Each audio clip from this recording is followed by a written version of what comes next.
Welcome to the Auspicious Arts Child Safety Induction. This video will guide you through what you need to know about working with children, providing a safe environment, and reporting any incidents or misconduct. Auspicious Arts Project acknowledges the traditional owners and sovereign custodians of the land on which we are situated, the peoples of the Kulin Nation. We extend our respects to their ancestors and all First Peoples and Elders, past and present. This training video will include discussion of child abuse and harm. This type of content can be very sensitive, confronting, difficult to process, or uncomfortable. On this slide is a list of support services in the event that you might like to speak to somebody after watching this video. If you need to step out of the room or pause the recording at any time, please feel free to do so. Auspicious Arts, and by extension our clients, have a commitment to upholding child safety. Fundamentally, all children working with or engaged by Auspicious Arts projects have the right to feel and be safe, respected, valued, and protected from harm. Children should be made aware of and feel confident in their rights and responsibilities. Our organisation values diversity and does not tolerate any discriminatory practices. This video is in service of this commitment. We have also provided a full child-safe client induction pack to the main contact for your program or project, should you wish to access a copy of any of the documents discussed today.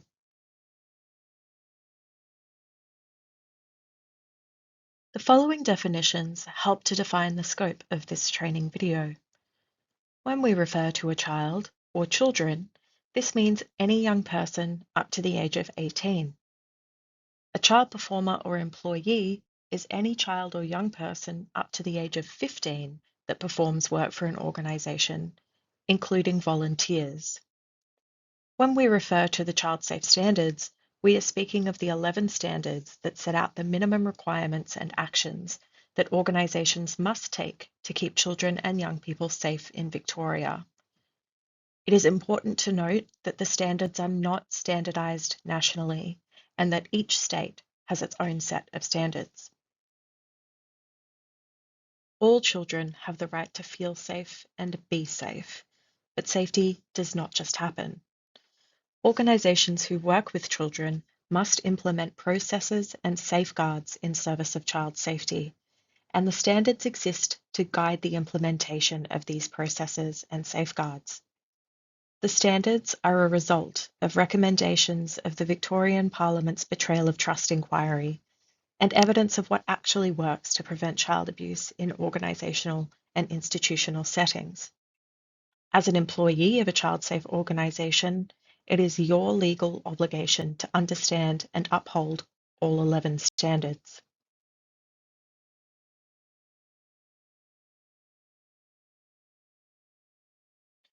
A regulator is an organisation that enforces the child safe standards.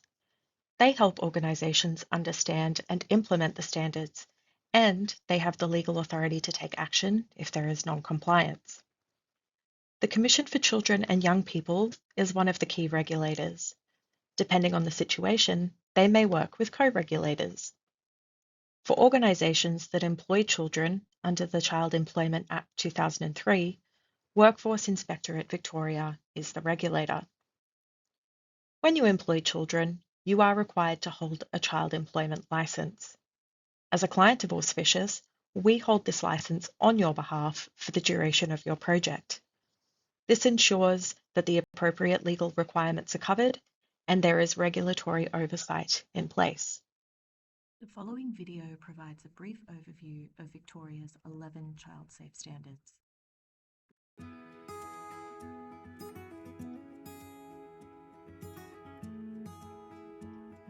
Children have the right to feel safe and be safe all the time, but safety doesn't just happen. In recent years, a number of inquiries have uncovered just how many children have been harmed or abused in organisational settings, when organisations don't have the right culture, systems, processes and understanding to prevent child abuse. The Child Safe Standards are a set of mandatory requirements that organisations must act on to protect children and young people from harm and abuse. Victoria has had mandatory standards for a number of years, and they apply to most organisations that work or volunteer with children. Organisations covered by the standards include businesses, clubs, not-for-profit or volunteer organisations, and government agencies. From July 2022, new Child Safe Standards apply to these organisations to help us keep strengthening our efforts to keep children safe. At the Commission for Children and Young People, every day we oversee investigations into allegations of sexual, physical and psychological abuse of children in organisations. We know that the impact of childhood trauma stays with many children for the rest of their lives. Victoria's Child Safe Standards are now more aligned with the national principles for child safe organisations. This integrates what we learned from the Royal Commission into institutional responses to child sexual abuse. The 11 standards have clear guidance for organisations with minimum requirements to keep children safe. This includes policies and procedures you need to have and actions you need to take to ensure that all children and young people are safe in your organisation. We also understand that every organisation is different. The steps your organisation need to take will depend on your characteristics and your role with children. You might be a large business with a high level of responsibility for children, or you might be a small volunteer-run group that only provides some services for children. Either way, you need to meet the minimum requirements for each of the 11 standards. It is important to remember that all of the standards and the minimum requirements are legal obligations. This means that your organisation must implement them all. You can't pick and choose. Let's quickly run through the 11 Child Safe Standards. Child Safe Standard 1 requires that organisations establish a culturally safe environment in which the diverse and unique identities and experiences of Aboriginal children and young people are respected and valued. Child Safe Standard 2 means child safety and wellbeing is embedded in organisational leadership, governance and culture. Child Safe Standard 3 requires that children and young people are empowered about their rights, participate in decisions affecting them and are taken seriously. Child Safe Standard 4 means families and communities are informed and involved in promoting child safety and wellbeing. Child Safe Standard 5 means equity is upheld and diverse needs respected in policy and practice. Child Safe Standard 6 means people working with children and young people are suitable and supported to reflect child safety and wellbeing values in practice. Child Safe Standard 7 requires the organisation to have processes for complaints and concerns that are child-focused. Child Safe Standard 8 means staff and volunteers are equipped with the knowledge, skills and awareness to keep children and young people safe through ongoing education and training. Child Safe Standard 9 means that the organisation's physical and online environments promote safety and wellbeing while minimising the opportunity for children and young people to be harmed. Child Safe Standard 10 means implementation of the Child Safe Standards is regularly reviewed and improved. Child Safe Standard 11 means policies and procedures document how the organisation is safe for children and young people. A child safe organisation considers the diverse circumstances of each child. It recognises some children are more likely to be at risk of harm and abuse than others and responds according to their different needs. Upholding equity and respecting diverse needs are relevant considerations in implementing all standards. Organisations need to give attention to the vulnerability and needs of individual children, including those children living with disability, children from a culturally and linguistically diverse background, those children and young people unable to live at home, LGBTQI children, Aboriginal children, children of different religions, and children who have experienced past trauma. Learning more about these children can help you protect them from abuse and harm. There is a specific standard that requires organisations to establish a culturally safe environment in which the diverse and unique identities and experiences of Aboriginal children and young people are respected and valued. Being able to express their cultural identity makes Aboriginal children stronger and safer. It is important because when Aboriginal children do not feel safe to be themselves and express their individual culture, the risk they will be abused by others increases, and it may reduce their willingness to report that abuse. Protecting children from abuse and harm requires effort from the whole community. Organisations need to help parents, carers, families and communities play their part in protecting children by involving them in the organisation and providing them with information to understand their approach to child safety. We know the overwhelming majority of people who work with children have their best interests at heart. And we've seen many organisations put in great work to make sure the children they work with are valued and respected, protected from harm, and empowered to speak up about safety concerns. But it can be too easy for people to think that child abuse in organisations is something that only happened in the past, or that could never happen in their organisation, meaning they do not put in the effort needed to think about what kinds of risks may exist and how they can be managed. It can be too easy to act on outdated myths about child abuse, to think that what children say is less reliable than what adults say, or that only certain types of adults can pose risks to children. And it can be too easy to get your child safety policies and systems in place, but not realise that child safety has to be constantly reviewed, refreshed and embedded in your organisation. Based on what we see in our work at the Commission, I can tell you, your work to implement the child safe standards is as important as ever. At the Commission for Children and Young People, we are here to support you and have a range of information, guidance and resources available. Depending on the type of organisation you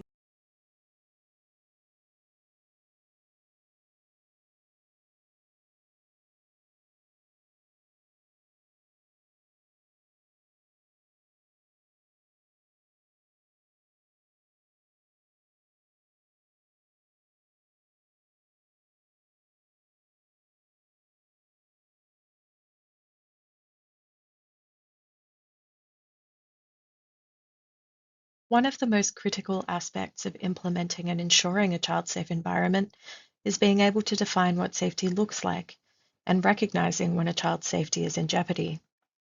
So, what do we mean when we say child abuse? Child abuse is any act or failure to act that causes harm or has the potential to cause harm to a child's health, development, dignity, or well-being.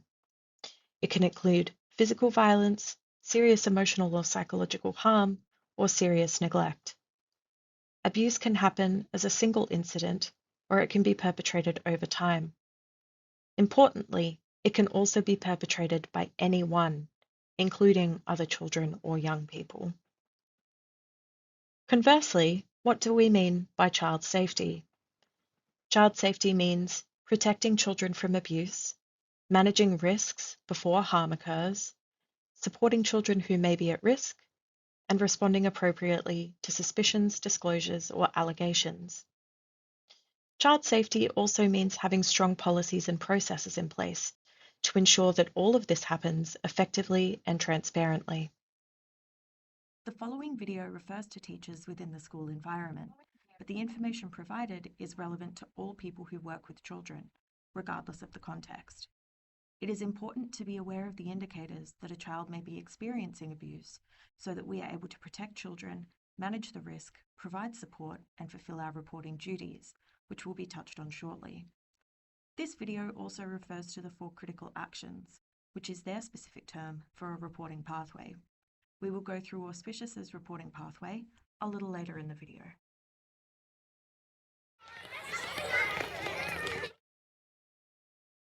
Hi again, and welcome to the section on identifying signs of abuse. Dane and I are going to look at the types of abuse and the common signs of abuse. You can check out the fact sheet or read through the text on the website if you need more detail. So Willa, as you said earlier, as a school staff member, we play a really critical role in identifying abuse. For some kids, we might be the only people in their lives that are in a position to identify and report signs of abuse. That's right, which is why it's really important that we know what we're looking for. Willa, do you know which children are the most likely to be abused? Any child can be abused, but children who are vulnerable, isolated or have a disability are much more likely to become a victim of abuse. There are lots of forms of abuse too, aren't there? There is physical abuse, sexual abuse, grooming, emotional or physiological harm, neglect, and family violence. Yeah, that's right. Let's look at each of them. Physical child abuse can consist of any non-accidental infliction of physical violence on a child by any person. Examples of physical abuse may include beating, shaking or burning, assault with implements, and female genital mutilation. Child sexual abuse is, when a person uses power or authority over a child to involve them in sexual activity. It does not always involve physical contact or force. For example, talking to a child in a sexually explicit way or showing them pornography. Sometimes a child may be manipulated into thinking that they brought the abuse on themselves, or that the abuse is an expression of love through a process of grooming. That's right. Grooming is when a person engages in predatory conduct to prepare a child for sexual activity at a later time. Grooming can include communicating and or attempting to befriend or establish a relationship or other emotional connection with the child or their parent or carer. Emotional abuse occurs when a child is repeatedly rejected, isolated, or frightened by threats, or by witnessing family violence. It can include things like derogatory name-calling and put-downs, to the extent that the child suffers or is likely to suffer emotional or psychological harm to their physical or developmental health.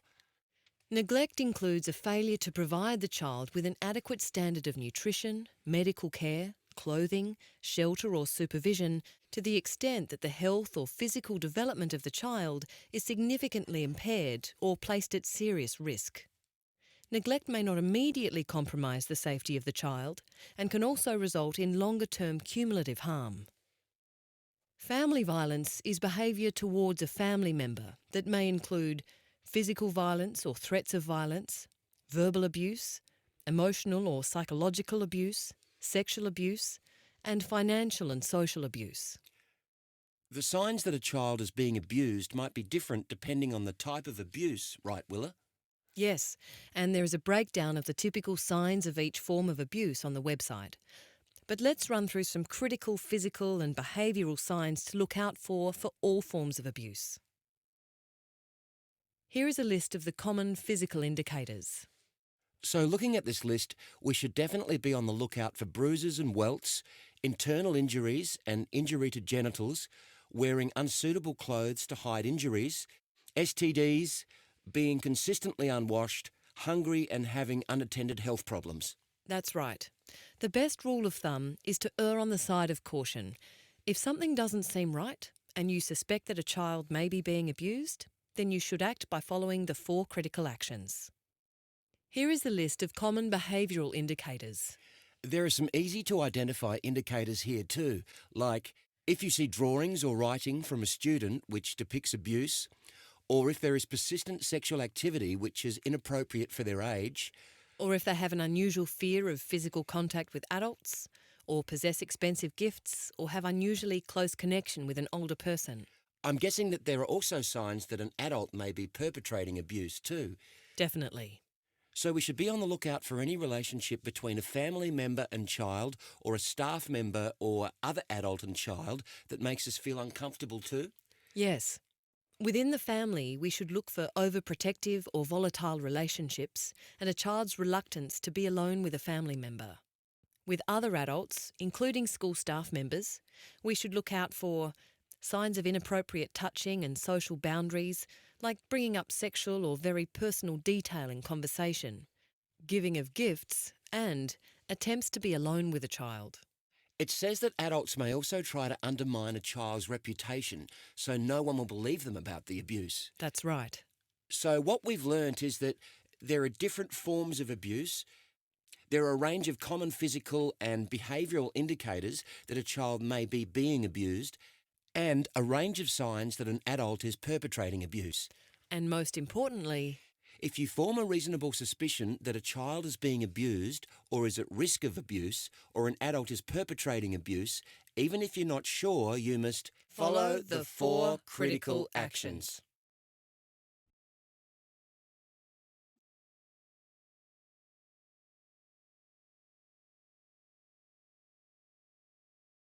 Auspicious takes the child safe standards and our obligations to children and young people very seriously. Our policies and procedures align with the child safe standards, and this slide is a way of visualizing how our policies and procedures fit together and relate to one another. Our child safe policy is the primary document that informs clients of their responsibilities when working with children to ensure a safe environment and the mitigation of physical, emotional, or cultural harm. Our child safe policy clearly demonstrates our commitment to creating environments where children and young people are not only safe, but they feel safe too.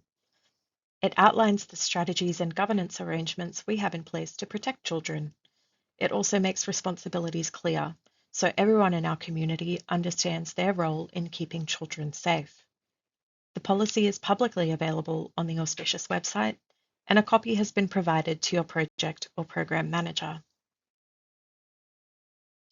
Our child safe policy applies to any adult person over the age of 18 who is engaged by Auspicious Arts under an agreement who may work or interact with children at any time throughout the duration of a project. This includes volunteers.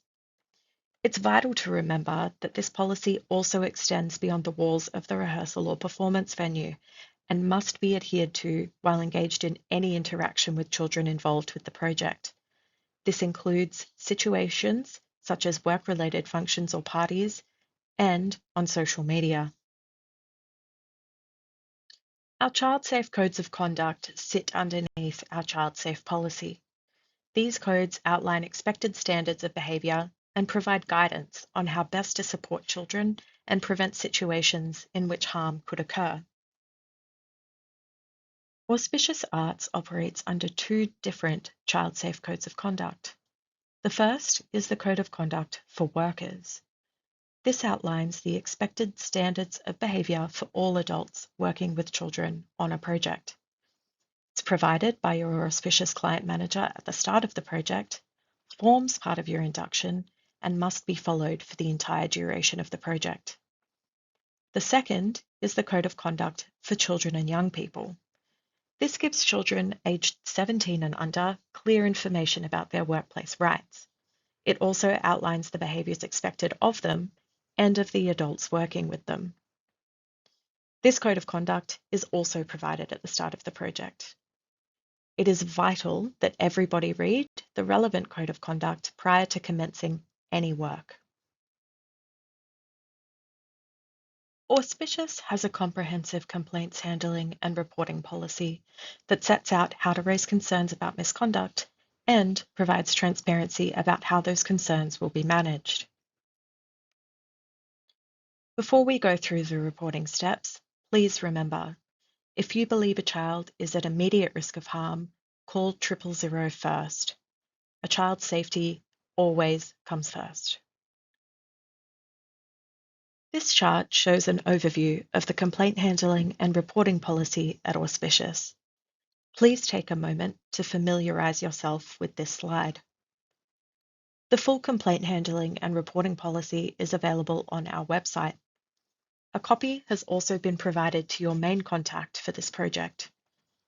It is important to read this document as it contains further information regarding the investigation, outcome, and resolution process, including how Auspicious records the results of any investigation in accordance with the requirements of statutory authorities and the law. Our incident report form is part of our complaints handling framework and offers a clear, documented reporting pathway. Much like the Child Safe Code of Conduct, the incident report form exists in two versions, one for adults and one specifically designed for children and young people. These documents have been shared with your main project contact. Copies of these reporting templates should be made readily available to all children and adults involved with the project, including volunteers.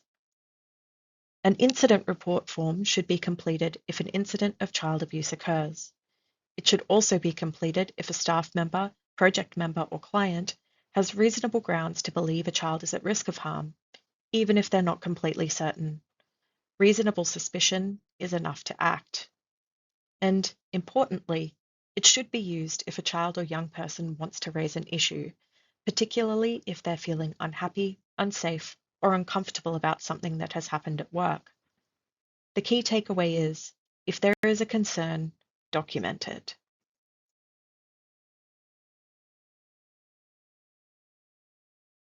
We also provide a template for recording hours worked by children.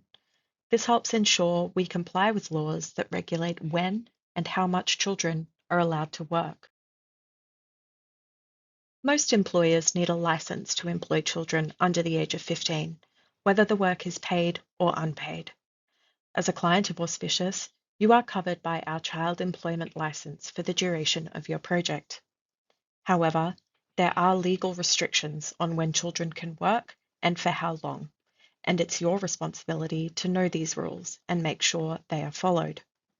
You must also keep a record for all children employed on your project of the dates, times, hours, and locations worked. The best way to ensure your compliance is to head to the Workplace Wage Inspectorate website. You'll find the link on the screen.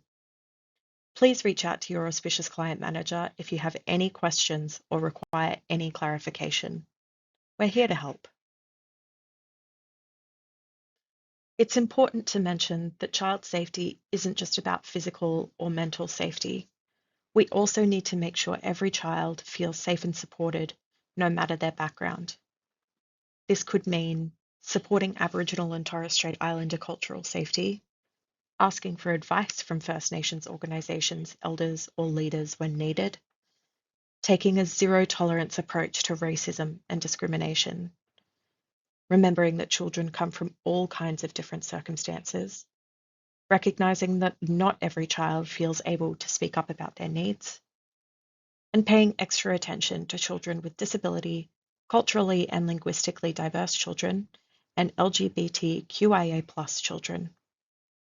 The main point here is that we need to create an environment where every child can feel safe, included, and valued. The Commission for Children and Young People has a great range of resources relating to providing culturally safe environments, including checklists with clear actions that may help to support you in working with children who may be particularly vulnerable. The Commission's website also has a range of other great resources. It's a good idea to check the website as information and resources are often updated. If you ever need to contact the Commission for Children and Young People, their phone number is 1300 782978. There's also a lot of helpful information on their website, including guidance on the child safe standards. In addition, the government's National Office for Child Safety has a range of resources in different languages.